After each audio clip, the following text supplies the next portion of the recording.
Hello दोस्तों, मैं हूं विजय चौहान और हम देखने जा रहे हैं स्क्वायमस सेल कार्सिनोमा। तो स्क्वायमस सेल कार्सिनोमा इसे एपिथेलियोमा भी कहा जाता है। ये सेकंड मोस्ट कॉमन मेलिग्नेंट, ध्यान रखें, मेलिग्नेंट स्किन ट्यूमर है। कौन सा? Second most common. तो पहला वाला कौन सा है? फर्स्ट वाला है बेसल सेल कार्सिनोमा। ठीक, ये अराइज कहाँ से होता है? ये अराइज होता है prickle cell layer of the malpighian layer of the skin से। कहाँ से? Prickle cell layer of the malpighian layer of the skin से अराइज होता है। ये अफेक्ट करता है ज़्यादातर किन लोगों का होता है? यूजली अफेक्ट एल्डरली मेल होते हैं। ठीक है, अब हम देखने जा रहे हैं इसके टाइप। पैथोलॉजिकल टाइप कौन कौन से होते हैं? तो तीन है। अल्सरेटिव कॉम्बिनेस्ट होता है, अल्सरेटिव, प्रोलिफरेटिव और अल्सरेटो प्रोलिफरेटिव। ये तीन पैथोलॉजिकल टाइप है। Ulcerative, proliferative, ulcero proliferative. Commonest कौन सा है? अल्सरेटिव। ठीक, क्लिनिकल फीचर क्या है? पर्सन कैसे प्रेजेंट करेगा? तो पर्सन प्रेजेंट करेगा अल्सर, जो कि कैसा? क्लोवर कॉलीफ्लावर लाइक लीजन मिलते हैं। इसकी एज कैसी होती है? एज इसकी इवर्टेड होती है और इंड्यूरेटेड रहती है। ठीक, अब हम देखेंगे कि ये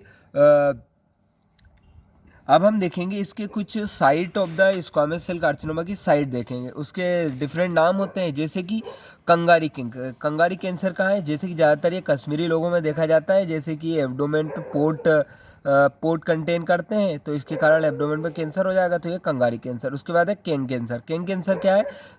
ये ताइवान वाले लोगों में होता है। वो क्या करते हैं? वो सोते हैं, तो बेड है ना, ये सीमेंटेड बना है, इसके यहाँ पे जैसे ओवन है तो ये गर्म कर देगा पूरा, तो ये केंग कैंसर हो गया। ठीक है, मतलब कि ये यहाँ पे जलेगा, लकड़ी जलेगी, यहाँ पे ओवन गर्म हो जाएगा, तो ये यहाँ पे होता है। ठीक है, एक्सिस खोल दिया ताइवान वाले।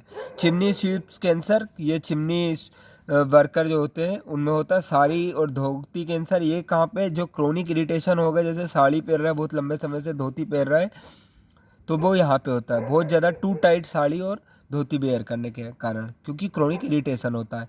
अगला है कंट्री में लिप। ये क्या होता है? लोअर लिप में होने वाला कैंसर है, ज़्यादातर एग्रीकल्चरिस्ट में होता है। ठीक, आगे हम कैंसर ये एससीसी के बारे में देख रहे थे, तो इसमें क्या था? Surrounding area are also indurated, mobility is usually restricted due to infiltration of the underline structure. क्यों? क्योंकि इन्फिल्ट्रेट कर जाएगा तो मोबिलिटी इसकी हो नहीं पाएगी। ऐसे अपन पकड़ के उसको स्किन को देखेंगे तो मोबिलिटी रिस्ट्रिक्टेड रहेगी। ठीक, regional lymph node such as inguinal lymph node get enlarge, इसमें इनलार्ज हो जाएगी। ठीक है, अब हम इसका स्प्रेड देखें। स्प्रेड कहाँ कहाँ पे होता है? लोकल स्प्रेड होता है, जैसे कि occur by infiltration into the surrounding tissue. जैसे कुछ एग्जांपल है, जैसे टेंडन इन्वॉल्व कर देगा किसका? डोर्सम हैंड का। मसल इन्वॉल्वमेंट एब्डोमिनल बाल की। लिम्फेटिक स्प्रेड भी होता है। तो लिम्फेटिक स्प्रेड ये चीप मेथड यही है। सबसे ज़्यादा कैसे स्प्रेड होता है? तो लिम्फेटिक स्प्रेड होता है। ठीक है, इसमें क्या है? Regional lymph node first involve रहती है। पहला रीजनल ही होगी, तो इसमें लिम्फ नोड कैसी मिलेगी आपको? सॉफ्ट टू फर्म मिलती है, टेंडर और टेंडर मिलेगी। सॉफ्ट टू हन रह सकती है, soft to firm in consistency and tender मिलेगी। ड्यू टू सेकेंडरी इन्फेक्शन के कारण टेंडर मिल सकती है। ठीक, ब्लड स्पेस रेयर ही है और लेट है। ब्लड स्प्रेड तीन स्प्रेड होगा, एक तो लोकल स्प्रेड होगा, दूसरा लिम्फेटिक, तीसरा ब्लड स्प्रेड। अब हम इसकी स्टेजिंग की बात करते हैं। तो स्टेजिंग के लिए सिंपल सा है, क्या क्या होता है?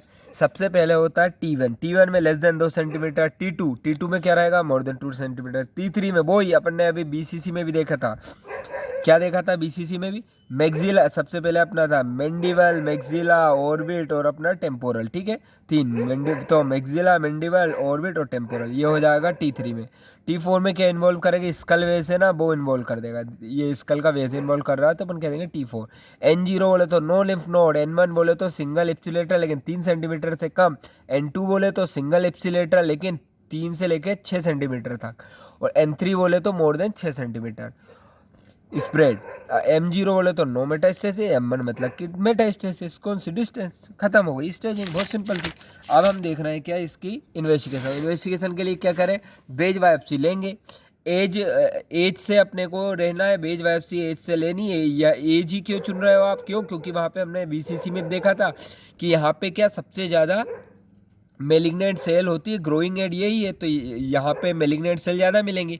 उसके बाद दूसरा कारण क्या था? दूसरा कारण ये था कि आप इस नॉर्मल स्क्रीन से मेलिग्नेंट वाले जो कैंसर वाली साइड है उसको कंपैरिजन कर सकते हो। ठीक है, अब इसका कुछ क्लासिफिक आप देखो। एससीसी में मिलेगा क्या? अपने को पता है कि एससीसी में क्रिएटिन पर्ल मिलते हैं, अपने को पता है, तो उससे अपनी वो बन जाएगी क्या कि डिफ्रेंशिएटेड है, वेल डिफ्रेंशिएटेड में 75% क्रिएटिन पल्स मिलते हैं, ठीक है। मॉडरेट वाले में 50, पुअरली में 25 और एनाप्लास्टिक में लेस देन 25% क्रिएटिक पल्स मिलते हैं। ये कौन सा बॉर्डर्स क्लासिफिकेशन है, ठीक। अब हम ट्रीटमेंट देखेंगे। तो ट्रीटमेंट क्या है, ये फोटो दिख रही है ना क्रिएटिन पल्स की। अब हम देखेंगे क्या ट्रीटमेंट क्या है, primary treatment of the primary. फिर हम देखेंगे ट्रीटमेंट ऑफ सेकेंडरी। तो प्राइमरी के लिए क्या सिंपल सा वाइड एक्सचेंज दो थी, एक तो हमने देखा था वाइड सर्जरी कर लो चाहे रेडियोथेरेपी कर लो, दोनों फेल है तो कीमोथेरेपी करेंगे, ठीक।